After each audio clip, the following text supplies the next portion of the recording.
I started trading in 2020, believing I could quit my job in a few months. 6 years later, I've learned that most traders don't fail because they lack a strategy. They fail because they're chasing the wrong thing entirely. And if you're new to trading, this video might save you years of frustration.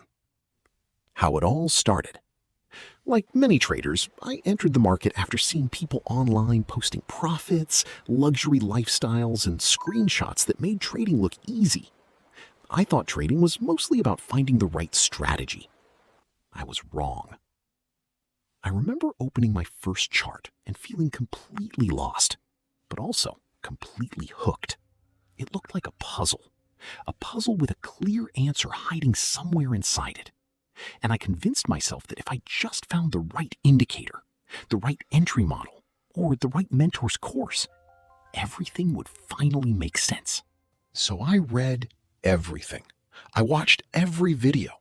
I collected strategies the way some people collect receipts, always gathering them, never using them long enough to know whether they actually worked. What I didn't understand back then was this. The market doesn't reward the person with the most information. It rewards the person who can sit with uncertainty and still follow a process. I didn't know that yet. I just wanted to be right, and I wanted it fast. Biggest mistakes I made. One of the biggest mistakes I made was believing the next strategy would finally make me profitable. Every time a strategy gave me 2 or 3 losing trades in a row, I assumed it was broken, and I immediately started searching for another one. I never stayed with a strategy long enough to find out whether the losses were normal or whether I was the problem. Looking back, I wasn't testing strategies. I was running away from the discomfort of losing. And every time I jumped to something new, I reset the clock on actually learning anything. Another mistake? I felt like I needed to be in the market every day.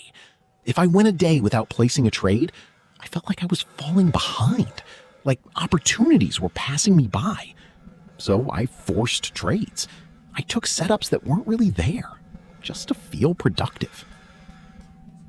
The funny thing is, when I look back through my trading journal today, some of my best weeks were the weeks where I barely traded at all. I was confusing activity with progress, and the more restless I became, the worse my trading got.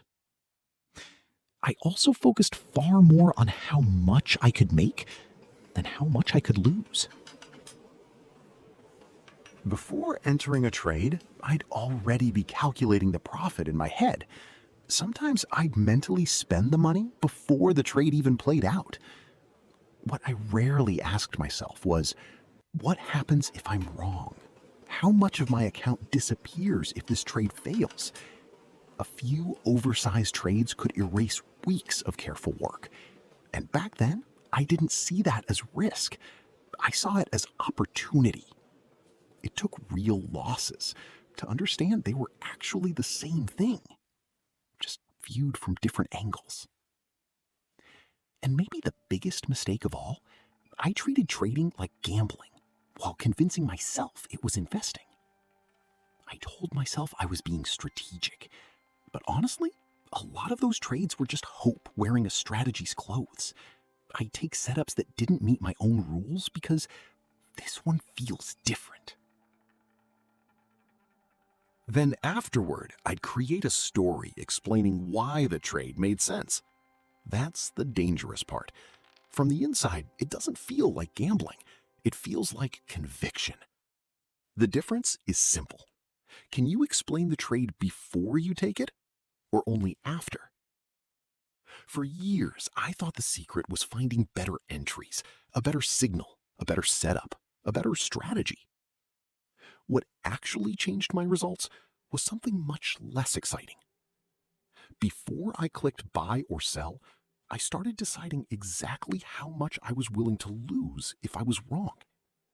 And once risk became the first decision, everything changed.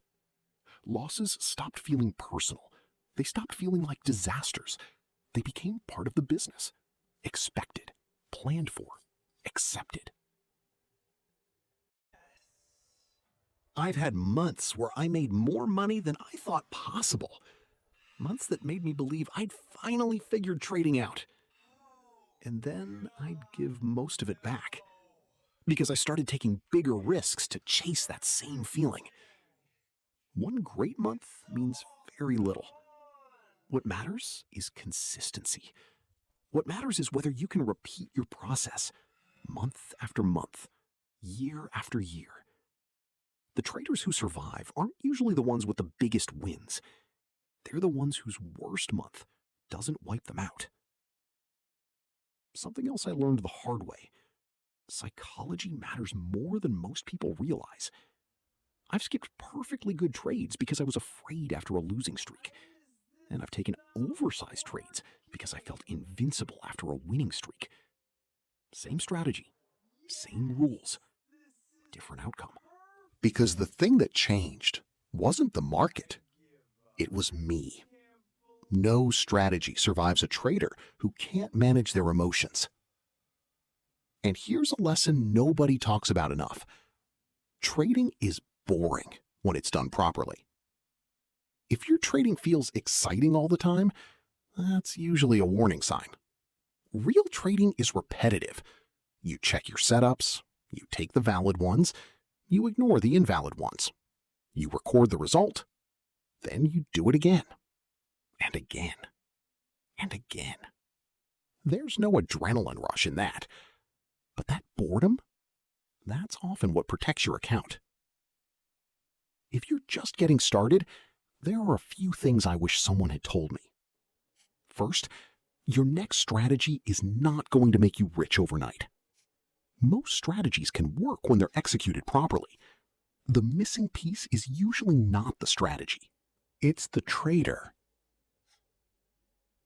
Second, learn market structure. Before adding indicators, learn how price moves.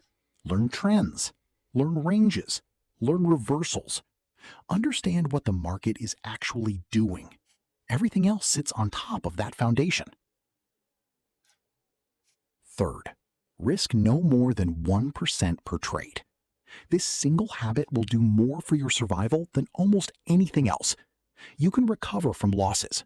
You can't recover from blowing up your account.